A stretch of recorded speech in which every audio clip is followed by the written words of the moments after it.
Tay sat in his small apartment, staring at the television without really watching it. The late-night news talked about things that did not matter to him anymore. Traffic problems, political arguments, weather predictions. His mind was somewhere else, as it always was these days. He rubbed his eyes and looked at the clock. Almost midnight.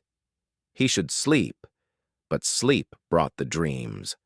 The same dreams he had been having for 3 years now. Purple skies that seemed to breathe, cities made of crystal that sang when the wind touched them. And her face, always her face, with eyes that held entire galaxies. His friends thought he was sick. His sister Hai worried about him constantly, calling every other day to check if he was eating properly. The doctors said it was stress from losing his parents. They gave him pills that he never took. How could he explain that these were not dreams? They felt like memories of a life he had actually lived. Tay stood up and walked to the window. Seoul stretched out before him, a sea of lights in the darkness. Somewhere out there, people were living normal lives. They went to work, came home, watched television, and went to sleep. They did not have strange memories of alien worlds burning in their minds. He was about to turn away when the air in his apartment changed. It felt thick, like trying to breathe underwater. A humming sound filled the room, low and powerful. Tay's heart began to race. This was not normal. This was not in his head. A point of light appeared in the center of his living room. It grew larger, spinning faster and faster until it became a circle of pure white brilliance. Tay stumbled backward, his mouth open in shock. The light did not hurt his eyes, but it made everything else in the room look dull and gray. Then she stepped through. Tay's breath caught in his throat. She was exactly as he remembered from his dreams. Tall and graceful, with skin that glowed softly like moonlight on water. Her hair moved even though there was no wind, floating around her shoulders in waves of silver and blue. But it was her eyes that made Tay's knees weak. They were deep and endless, filled with colors that had no names in any human language. She wore robes that seemed to be made of liquid starlight. They moved and shifted with every breath she took. On her head sat a crown of living crystal that pulsed with soft light. This was no ordinary woman.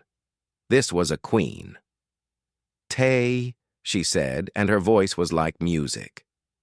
It was the voice from his dreams, the voice he had been hearing in his sleep for 3 long years. He could not speak.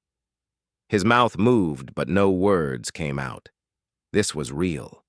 This was actually happening. All those memories, all those dreams, they were not madness. They were real. She moved closer, and Tay could see tears forming in her beautiful eyes. "I missed you," she whispered, her voice breaking with emotion. "It's time to go back." Those words unlocked something in Ty's mind. Memories flooded back like a dam breaking. He remembered everything now. The ship that had taken him from Earth 3 years ago, the journey through space to a world called Vela, the sickness that was killing children, his work to save them, and Nara, Queen Nara, ruler of the Velani people. "Nara," he breathed, finally finding his voice. "You're real." "This is all real." She smiled, but it was a sad smile. "Yes, Tay. It was always real. When we sent you home, we had to blur your memories. It was too painful otherwise. The separation would have destroyed you. But now I need you to remember everything." Tay's legs gave out, and he sat down hard on his couch. His hands were shaking. "The children, the plague. I helped cure them." "You saved my people," Nara said, kneeling in front of him. She took his trembling hands in hers. Her touch was warm and real. "You showed us things we had forgotten. Compassion, patience, the value of individual lives over statistics. You changed everything." "Why did you send me back?" Tay asked. The question had been buried deep in his mind, but now it rose up with force. If I helped you, why did I have to leave? Nara looked down at their joined hands. Galactic law. Humans were not supposed to know about us yet. Keeping you would have violated treaties thousands of years old. We had to return you, but I never wanted you to go. The pain in her voice was clear. Tay felt his own heart ache in response. He had missed her too, even when he did not fully remember why. Those dreams had been his mind trying to hold on to what they had taken from him. Why are you here now? He asked. What changed? Nara's expression became serious. We are in danger. A great empire threatens to destroy us. They have given us an ultimatum. Surrender or die. I have tried everything, Tai. Every negotiation has failed. But they have agreed to meet with one person. She paused. They want to meet the human who changed the Veilani. They want to meet you. Tay stared at her. Me? Why would they care about me? Because their leader is also human, Nara said quietly. He was taken from Earth many years ago, long before we found you. But where you chose compassion, he chose power. He rose through their ranks by being ruthless. Now he commands their entire military force. His name is Day. The room seemed to spin around Tay. Another human, out there among the stars, leading an alien empire. It seemed impossible, yet no more impossible than everything else happening tonight. He has heard stories about you, Nara continued, about how you made us soft with your ideas about kindness and cooperation. He wants to prove you wrong. He thinks you corrupted us, made us weak. He has agreed to negotiate, but only if you are there. Tay pulled his hands away and stood up, pacing across the room. This was too much. He was just a veterinarian. He treated sick dogs and cats. He was not a diplomat or a warrior. How could he possibly stand against someone who commanded an empire? But then he looked at Nara, really looked at her. She had crossed space itself to find him. She had come to his door because she believed in him, because she needed him. And somewhere deep inside, he realized he needed this too. For 3 years he had felt incomplete, like part of his soul was missing. Now he knew why. If I go with you, he said slowly, if I do this, I need the truth. All of it. No more blocked memories. No more protection from painful feelings. I need to know everything that happened between us. Nara stood and met his eyes. Everything, she promised. The good and the painful. I will hide nothing from you. Tay took a deep breath. He thought about his simple life here, his veterinary clinic, his apartment, his sister. All of it seemed small now compared to what waited for him beyond the stars. He thought about children dying on an alien world. He thought about war and destruction. And he thought about the woman standing before him who had traveled so far just to see him again. Then I'll go, he said. I'll help you. Nara's face lit up with joy and relief. She stepped forward and pulled him into an embrace. Tay wrapped his arms around her, feeling like he was coming home after a long journey. The portal behind her still glowed, waiting to take them away. Thank you, she whispered against his shoulder. Thank you for being brave enough to choose this. Tay held her tighter. Brave? He did not feel brave. He felt terrified. But sometimes he thought, being brave just meant doing the right thing even when you were afraid. And this felt right in a way nothing else had for 3 long years. He was going back to the stars. Tay had only 1 hour to prepare, 1 hour to leave behind the life he had built and return to a world he barely remembered. He moved through his apartment like a man in a dream, gathering things he thought he might need, clothes, photos of his family, a small book his mother had given him before she died. Nara waited patiently by the portal, watching him with those endless eyes. She seemed content just to be near him again, as if 3 years of separation had been a weight on her soul. I need to tell my sister, Tay said suddenly, stopping in the middle of his bedroom. I can't just disappear. She'll think I'm dead. Nara nodded. Call her. But be careful what you say. Your government is already aware of us, but most humans are not ready for this truth. Tay picked up his phone with shaking hands.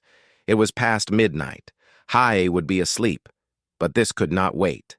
He pressed her name and listened to it ring. Tay? What's wrong?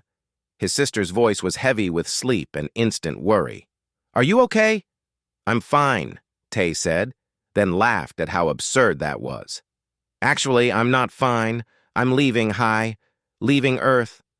There was silence on the other end. Then, have you been drinking? Tay, this isn't funny. I'm not drunk. Remember all those dreams I told you about? The purple skies and crystal cities? They were real. They were memories. He took a deep breath. 3 years ago, I was taken to another planet. I helped cure a plague.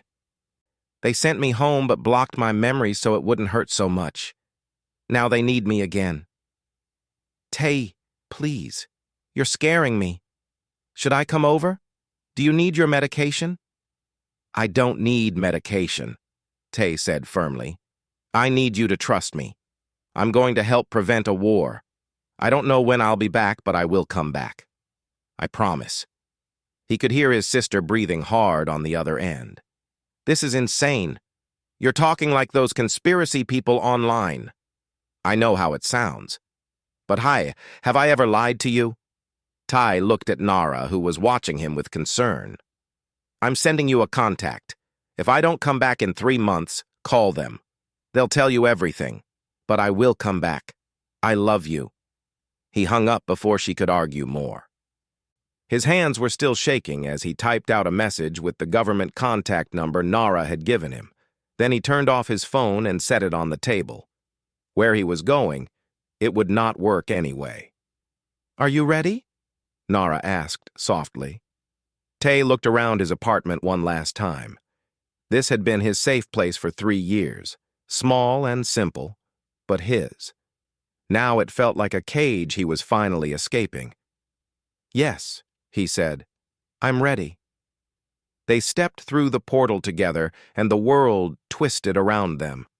Tay felt like he was being stretched and compressed at the same time. Colors that should not exist flashed before his eyes. Then suddenly, it was over. He stood in a ship. The walls curved around them in smooth lines, glowing with soft blue light. Through a massive window, he could see Earth getting smaller and smaller below them, his home planet shrinking to the size of a marble. Welcome aboard the Star Whisper, said a voice behind them. Tay turned to see a Vailani woman in a military uniform. Her skin was darker than Nara's, more like polished bronze, and her eyes were sharp and calculating. She looked at Tai with an expression that was not quite friendly. This is Commander Rena, Nara introduced them. She leads my personal guard and advises me on military matters. Rena, you remember Tai? I remember, Rena said, her tone neutral. You are the human who made our queen cry when you left.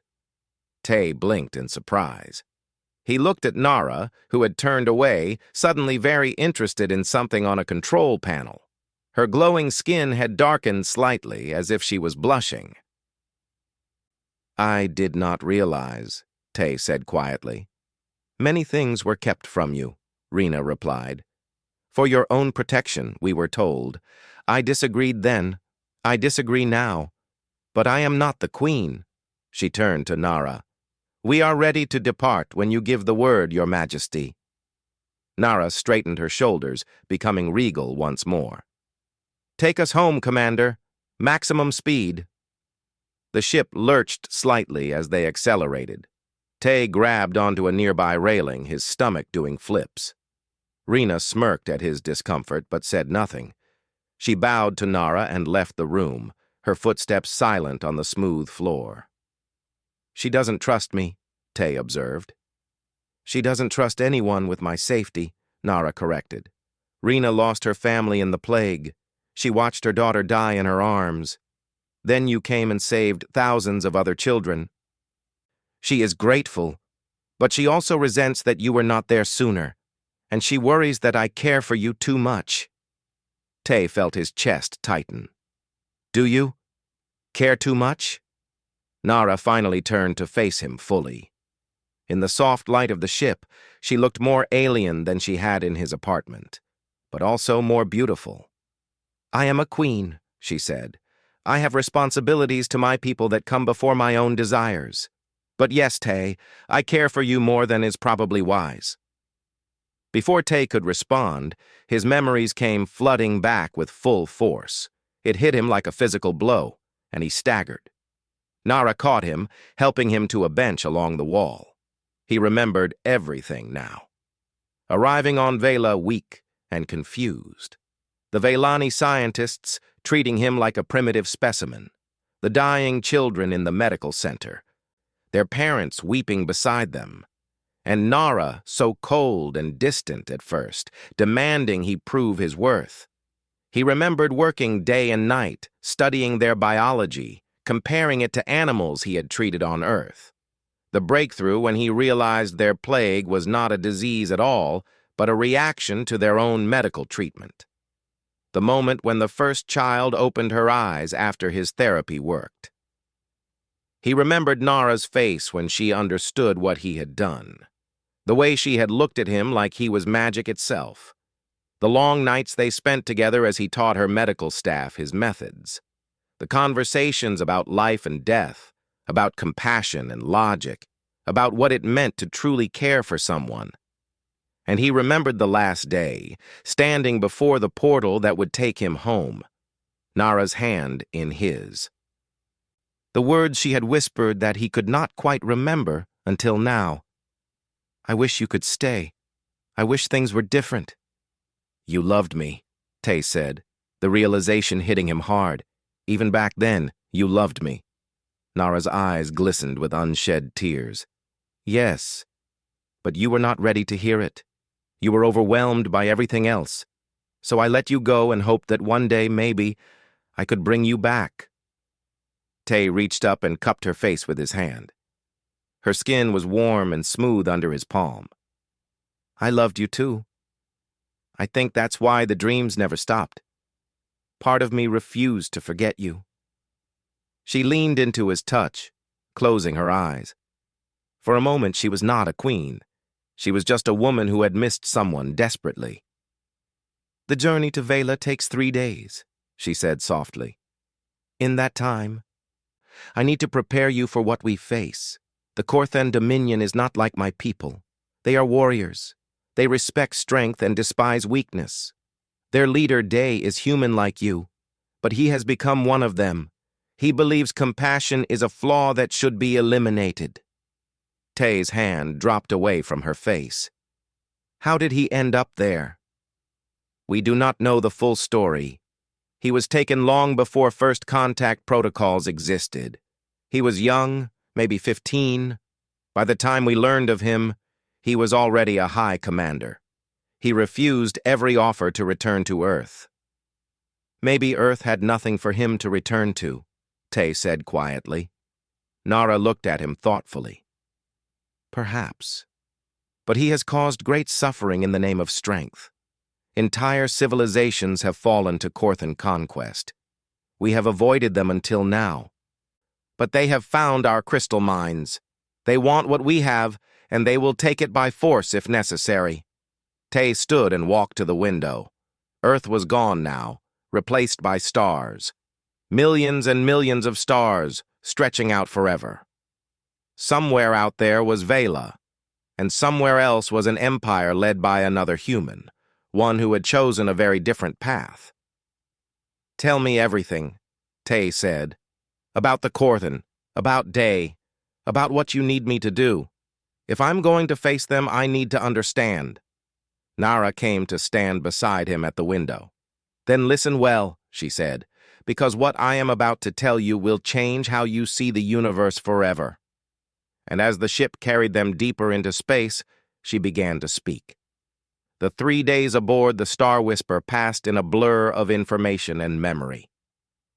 Nara told Tai everything about the Korthan Dominion, while his mind continued to unlock memories of his previous time on Vela.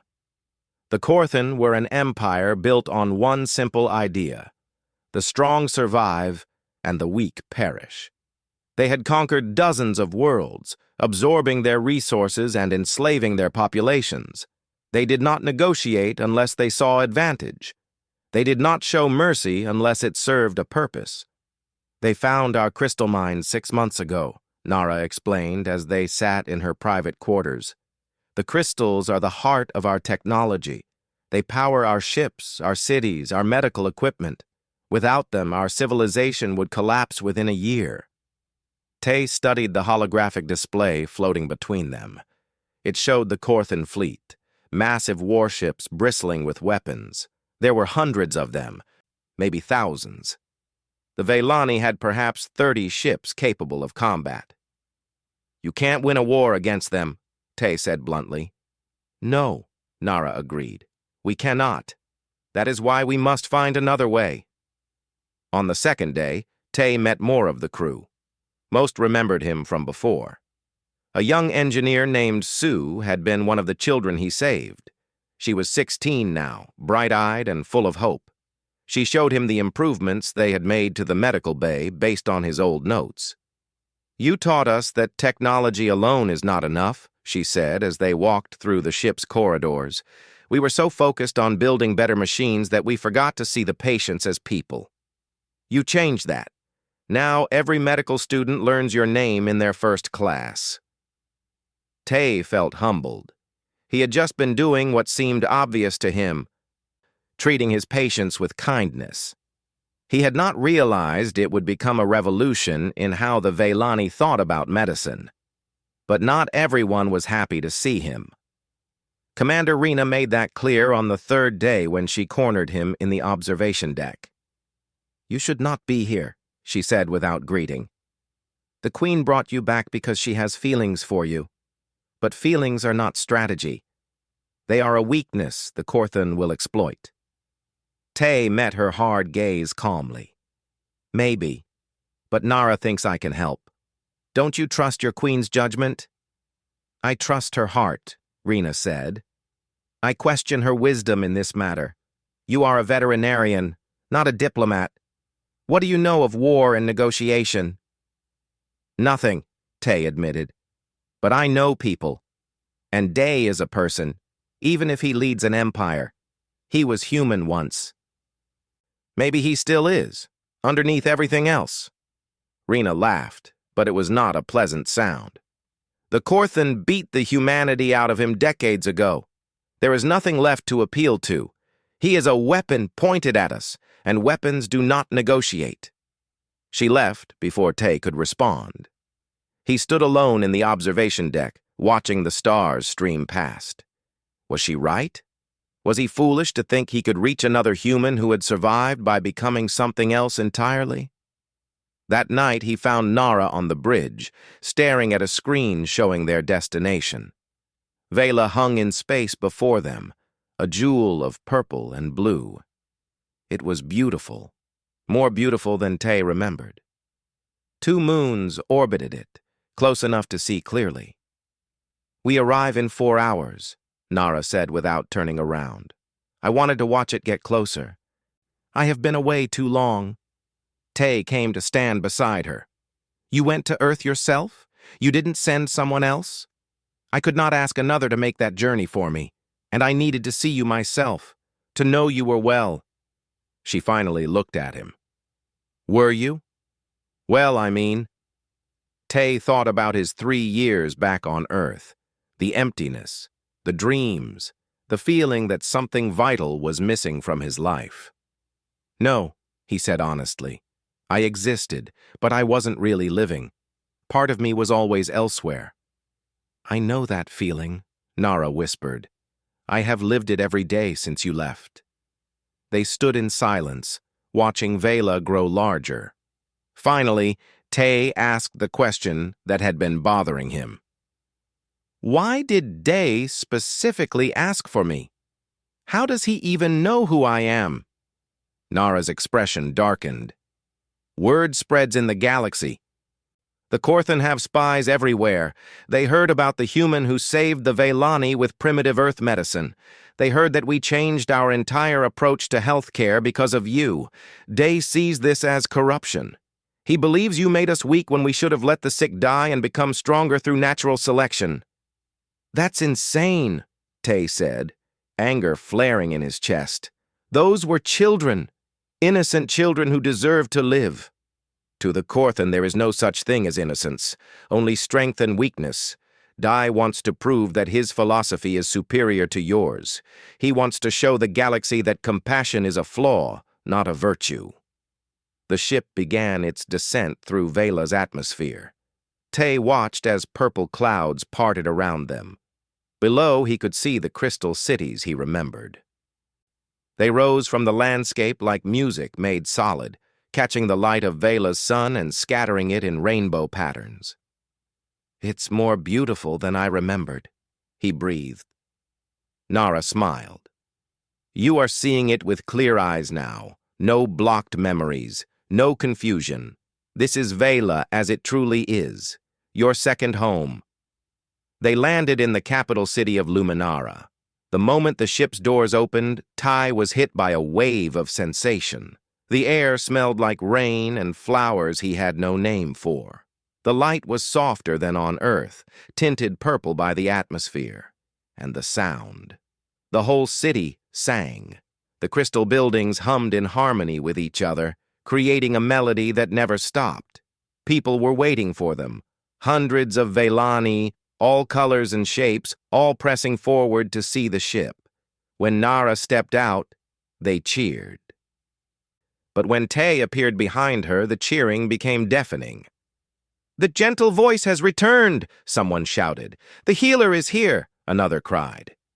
Children pushed through the crowd, children Tay had saved years ago. They were older now, but he recognized some of their faces. They reached out to touch him, their eyes full of joy and gratitude.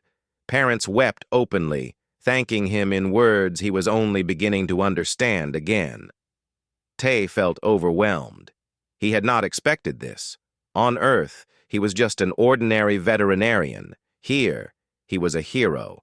The weight of their hope pressed down on him like a physical thing. Nara took his hand and squeezed it gently. "Breathe," she said quietly, for his ears only. "You saved them once. They believe you will save them again." "What if I can't?" Tay whispered back. "What if I'm not enough?" "Then we will fail together," Nara said. "But I do not believe we will fail. I believe in you, Tay. I always have." They made their way through the crowd to the palace.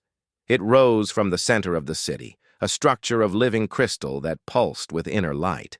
Inside, everything was elegant and simple. The Velani did not believe in excess. Every object had a purpose, every room a function.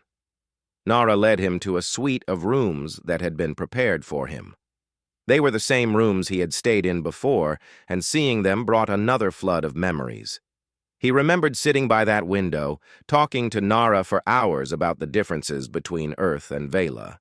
He remembered the desk where he had written his medical notes. He remembered lying in that bed, exhausted but satisfied after another day of saving lives. "Rest," Nara said.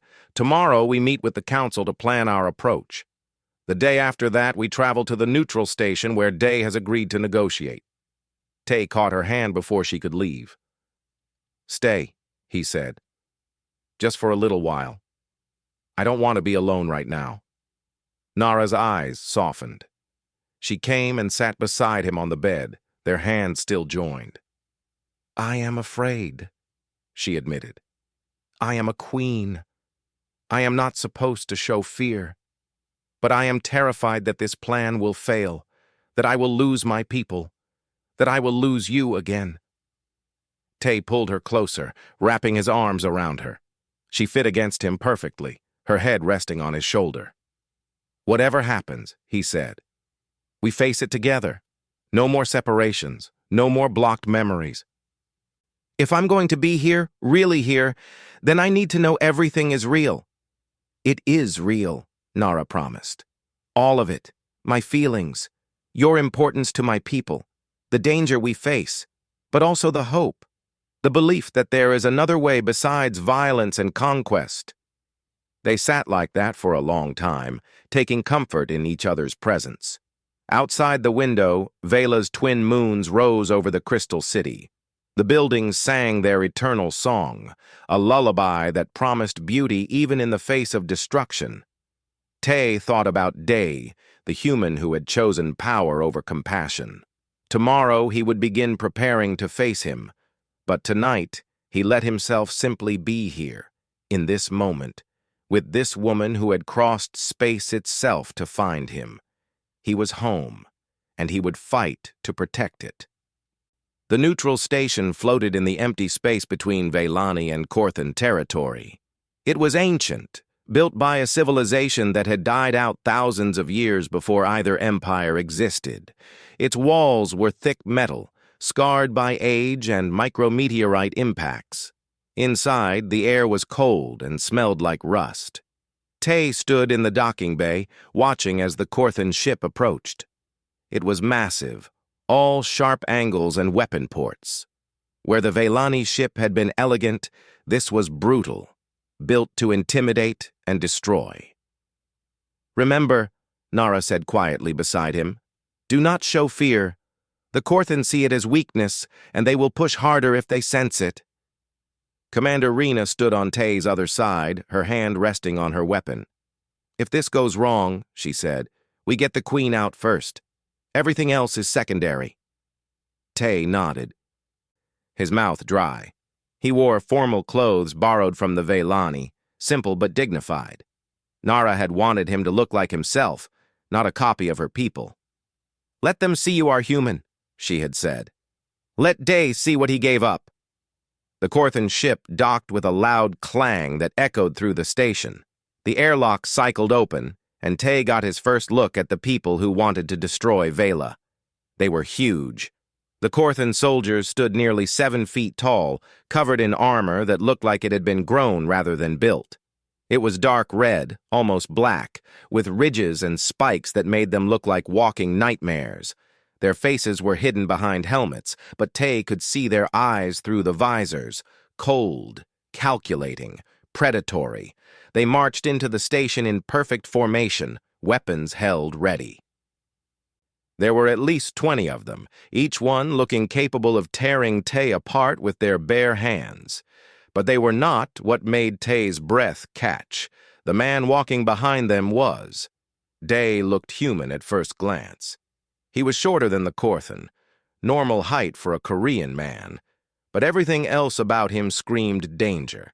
His face was hard, covered in scars that told stories of countless battles.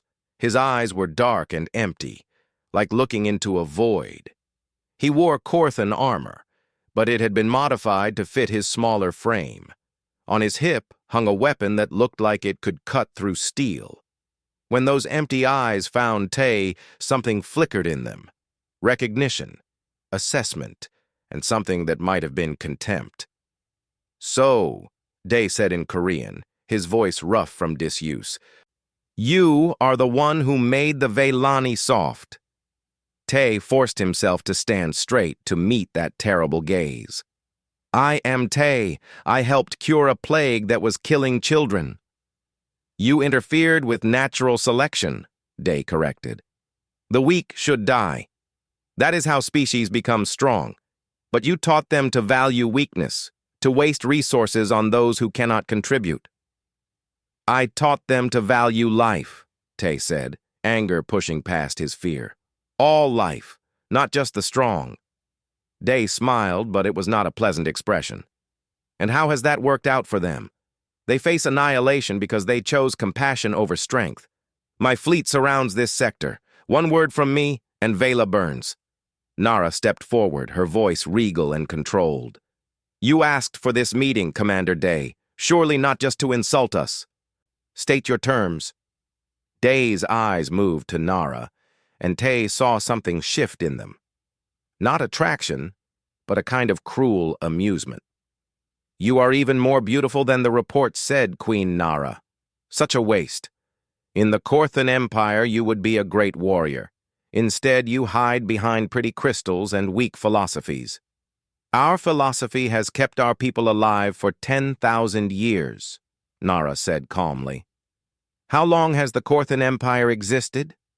3,000? 4? You burn bright and fast, but you will burn out eventually. We endure. You endure until someone stronger comes along, Dea said. Like now.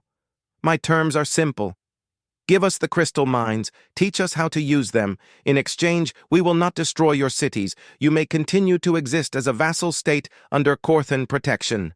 Slavery, Commander Rena spat. You offer us slavery and call it protection.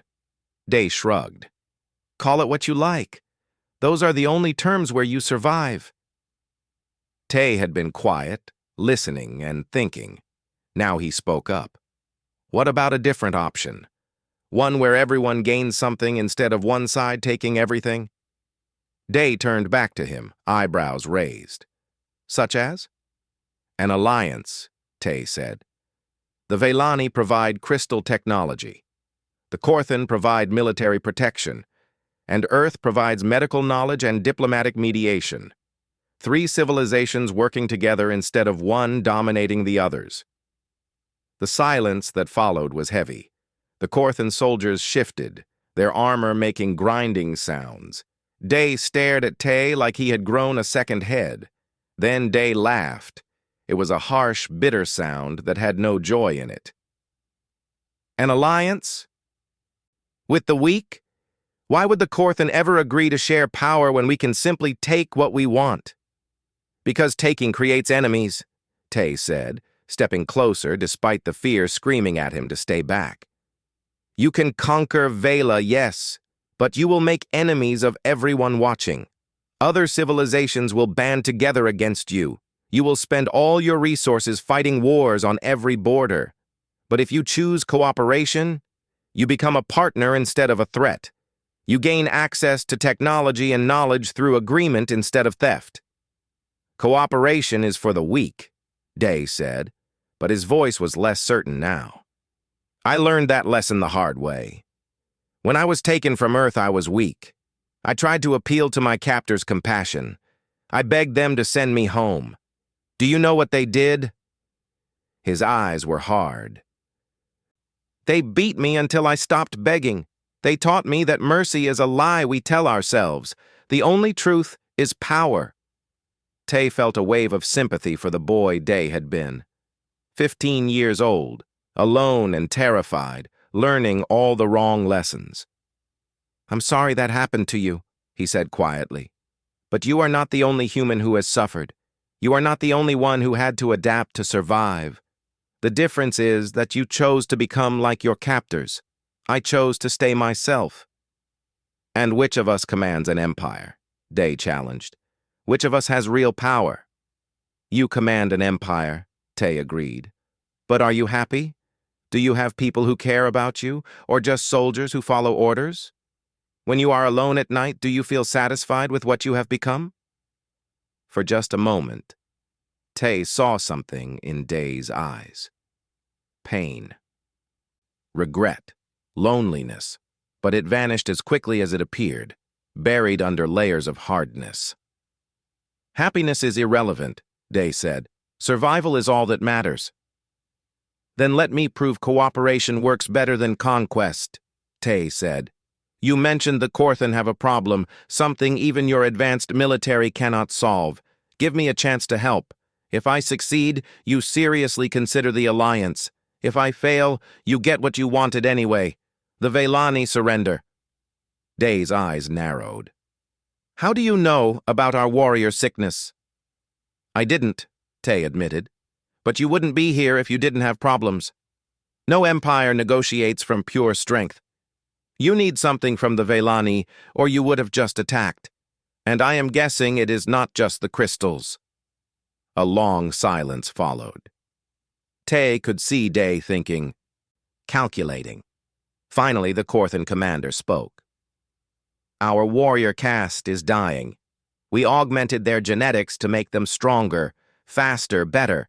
It worked for a generation. Now their children are born sick.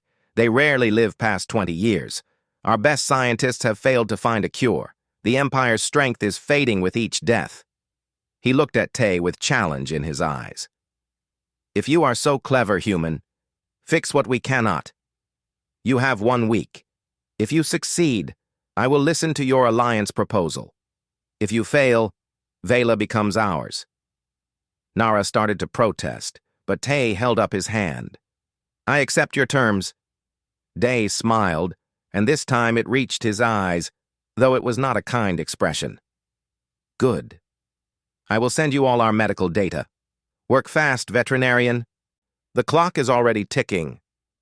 The Corthan delegation turned and marched back to their ship. Day paused at the airlock, looking back at Tay one last time. I hope you fail, he said quietly in Korean. I want to prove that your way is wrong, that compassion is weakness, that I made the right choice when I became what I am. And I hope I succeed, Tay replied, because I want to prove that you can still make a different choice, that it is not too late to remember you are human. Day's face hardened. Then he was gone, the airlock sealing behind him. Nara grabbed Tay's arm. What have you done? You bet everything on a medical challenge you know nothing about. I bet on what I do know, Tay said, watching the Corthan ship pull away through the station window. I know biology. I know that shortcuts have consequences. And I know that somewhere inside that armor, Day is still a scared boy from Earth who wants to believe there is another way. He is testing me, yes, but he is also testing himself. Commander Rena shook her head. 1 week to save an empire's entire warrior caste. You are either very brave or very stupid. Tay smiled weakly. Why not both? As they returned to their own ship, Tay felt the weight of what he had promised. 1 week to cure an incurable disease. 1 week to save Vela. 1 week to prove that compassion was strength, not weakness. He looked at Nara, who watched him with concern and hope mixed together in her eyes. I will need help, he said. Every medical expert you have, every piece of data the Corthan send, and a lot of coffee. Do the Velani have coffee?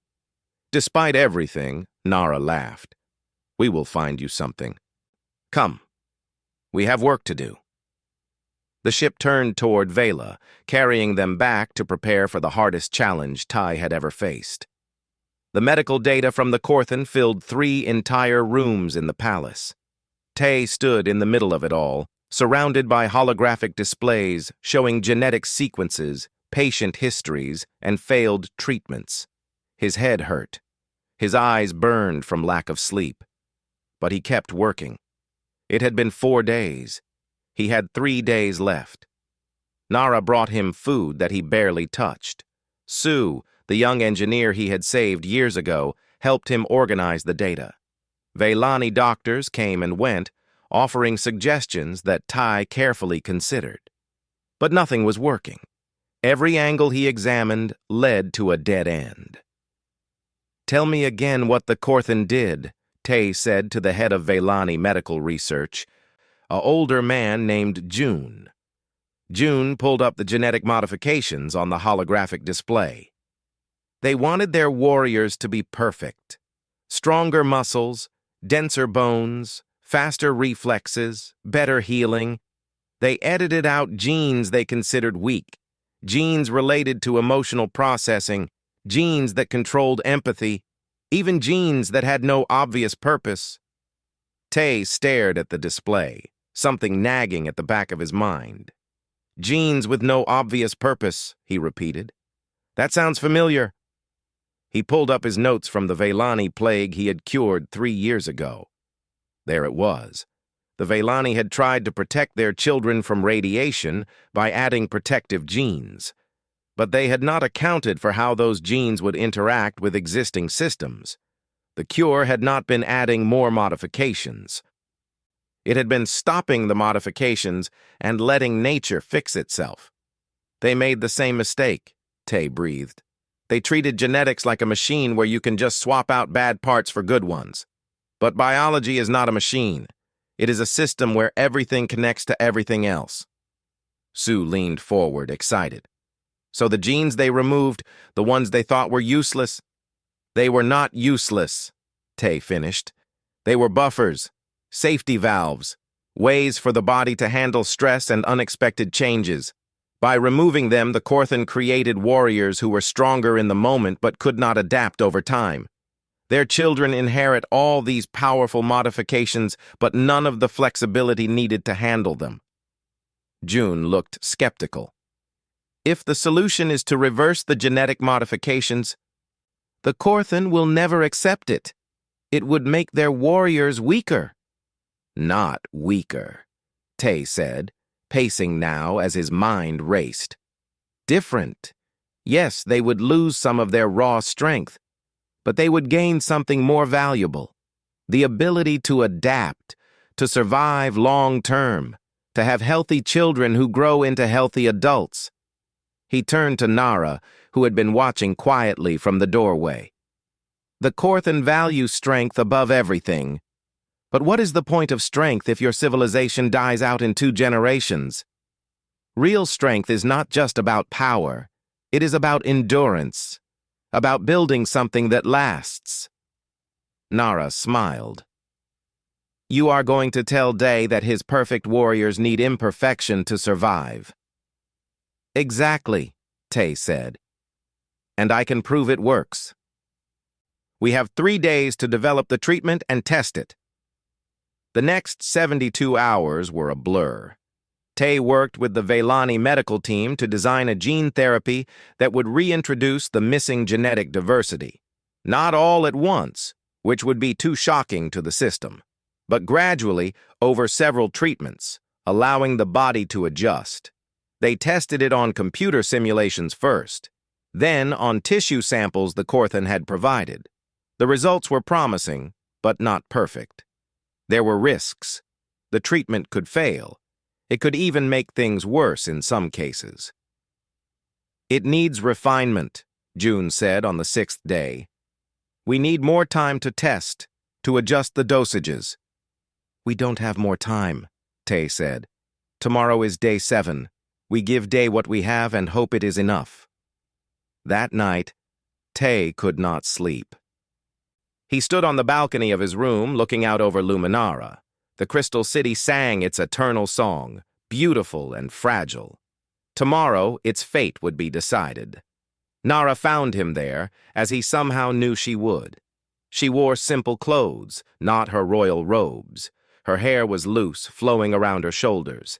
She looked younger like this, less like a queen, and more like the woman who had laughed at his earth jokes during those long nights 3 years ago. Whatever happens tomorrow, she said, joining him at the railing, I want you to know I do not regret bringing you back. Even if we fail, these weeks with you have been worth it. Tay took her hand, intertwining their fingers. We are not going to fail. Dai wants us to succeed. He just does not know it yet. How can you be sure? Because he gave us a chance, Tay said. If he truly believed compassion was weakness, he would have just attacked. But he is here, negotiating, testing. Part of him wants to believe there is another way. He is just afraid to hope. The next morning, they returned to the neutral station. The Korthan were already there, their massive ship looming like a dark moon. Day stood in the docking bay with his usual guard of warriors, his face unreadable. Well, he said as Tay approached, do you have a cure, or have you wasted a week? Tay held up a data chip. I have a treatment. It will work, but it comes with a price. Day's eyes narrowed. What price? Your warriors will become less powerful individually. The treatment reintroduces genetic diversity, the parts you edited out because you thought they made your people weak. But that diversity is what allows adaptation. Your warriors will be slightly slower, slightly less strong, but they will live, and their children will live, and the Korthan Empire will last for thousands of years instead of dying out in 2 generations. The silence was deafening. Tay could see the conflict on Day's face. Everything he believed fought against accepting a cure that required accepting imperfection. "You are asking me to make my people weaker," Day said slowly. "I am asking you to make your people survive," Tay corrected. "Strength that kills you is not strength. It is suicide in slow motion." One of the Korthan warriors stepped forward, removing his helmet. Tay saw that he was young, maybe early 20s, with a face that was already showing signs of the wasting disease. "Commander Day," the warrior said, his voice weak, "I have a daughter. She is 3 years old. She is already sick. If there is a chance to save her, even if it means I become less of a warrior, I would take it." Other warriors murmured agreement. Day looked at them, shock clear on his face. They had never spoken up before. They had been trained to accept orders without question. But the possibility of saving their children had broken through that conditioning. Day turned back to Tay, and for the first time, Tay saw the human underneath the armor. "How do I know this will work?" "You don't," Tay admitted. "Science is not about certainty. It is about taking the best information we have and making the best choice we can. I cannot promise perfection, but I can promise a chance, and sometimes a chance is all we get." Day closed his eyes. Tay could see him fighting an internal war. Finally, he spoke. "If I agree to try this treatment, what happens to your alliance proposal?" "We move forward with it," Nara said, stepping up beside Tay. "The Veilani share crystal technology. The Korthan provide military protection for all 3 civilizations. Earth provides medical and diplomatic support. We build something new together, something that has never existed in this galaxy before." "And what if other empires attack us for being weak?" Day asked. "What if choosing cooperation makes us targets?" "Then we defend ourselves," Commander Rena said. Tay was surprised to hear her speak in support of the plan. "But we defend as allies, not as masters and slaves. We are stronger together than apart. Even I can see that now." Day looked at all of them. Then he looked at his warriors, at the young man who had spoken up about his daughter. Tay saw the moment something shifted in those hard eyes, not a complete transformation. Day was still scarred, still dangerous. But maybe, just maybe, there was room for something other than conquest. "We will try your treatment," Day said. "And if it works, we will discuss this alliance. But I want guarantees. I want Earth to commit resources. I want formal treaties. And I want you," he pointed at Tay, "to oversee the medical program personally. If I am betting my empire on cooperation, then I want the person who believes in it most to be responsible." Tay's heart sank. That meant staying. That meant giving up any chance of returning to Earth permanently. He looked at Nara, who watched him with careful hope. "I accept," Tay said. "I will stay and help implement the treatment. I will be humanity's ambassador to both our civilizations. And I will do everything I can to make this alliance work." Day nodded slowly. Then he did something Tay never expected. He held out his hand, a human gesture of agreement. Tay took it, feeling the strength in that scarred hand. They shook, 2 humans from Earth who had taken very different paths through the stars. "Do not make me regret this," Day said quietly in Korean. "Do not make me regret believing in you," Tay replied in the same language. The next 3 months were chaos. Tay traveled between Vela and Korthan territory, supervising the treatment of sick warriors. The first results were promising. Children started getting better. Warriors who had been wasting away began to stabilize. It was not perfect. Some did not respond to the treatment, but enough did that hope began to spread. Earth sent official delegations. Ty's sister Hai was among them, and when she saw him, she cried and hugged him for 10 minutes straight.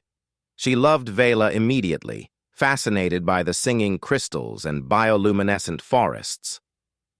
Dr. Sora Kim, who had taken over Tae's veterinary practice, came as part of the medical team. She brought earth medicines and techniques that complemented what the Veilani and Korthan already knew. Together, they began building something new. The alliance was formalized in a ceremony on the neutral station. Leaders from all three civilizations signed treaties in multiple languages. Day was there, looking uncomfortable in formal clothes instead of armor. But he signed, and when it was done, he even smiled slightly. "This is strange," he admitted to Tae afterward. "I have spent 30 years taking what I wanted. Cooperating feels wrong." "Give it time," Tae said. "Wrong and unfamiliar are not the same thing." Day looked at him thoughtfully. "You really believe this will work, don't you? That we can build something lasting through cooperation instead of conquest?" "I have to believe it," Tae said, "because the alternative is endless war. And I have seen enough suffering. Haven't you?" Day did not answer, but something in his eyes softened. Maybe, Tae thought, there was hope for him after all. 6 months after the alliance was formed, Tae and Nara stood on the balcony of the palace, watching Vela's twin moons rise.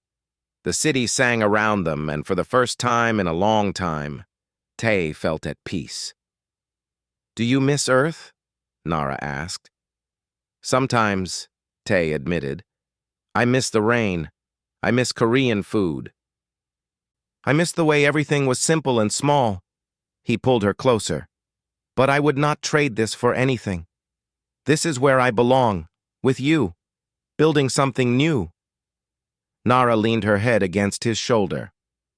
"The council has been asking when we will formalize our union.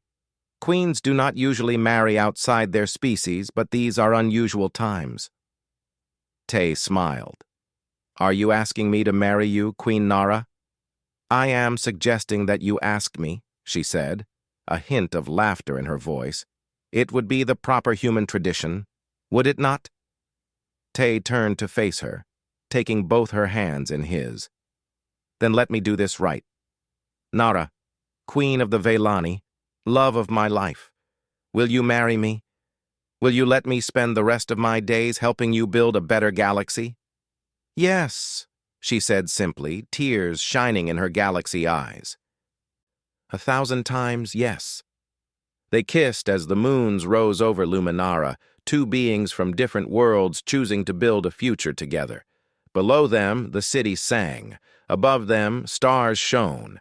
And somewhere out there, 3 civilizations were learning that cooperation could be stronger than conquest. Tae had come to Vela as a simple veterinarian. He had become a healer, a diplomat, and a bridge between worlds. He had proven that humanity's greatest strength was not physical power or ruthless ambition.